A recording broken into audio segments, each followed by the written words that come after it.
You know, the Lord promises many things, and He promised me many things back in 1992.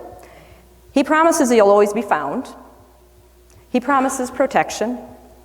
He promises blessings for those who dwell in His word. He promises all things will work out for the good for His followers. He promises comfort in our trials and peace when we pray. He promises abundant life to those who follow Him. And He promises rest. But sometimes the fulfillment of those promises isn't readily apparent, and it wasn't to me.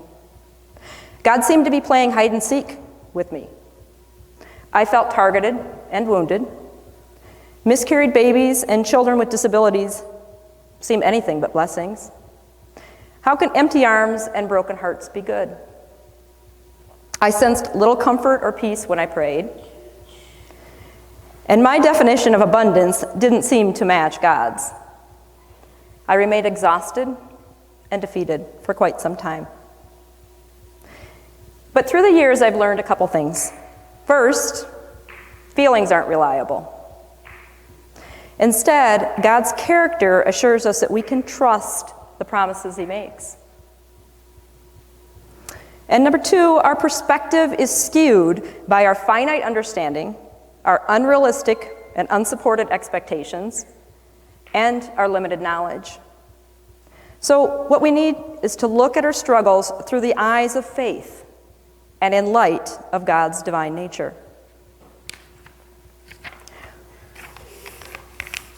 You see, I knew God's promises, but I needed to know more about the God who made those promises.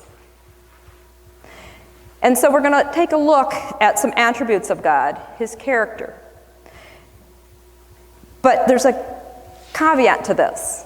When we look at God's character, we tend to look at His attributes individually. But God isn't just individual attributes. All God is, He is, fully and completely. His attributes work in tandem. He isn't more loving than He is just or righteous. He isn't more gracious than He is holy or faithful. He is all of those things, all perfectly.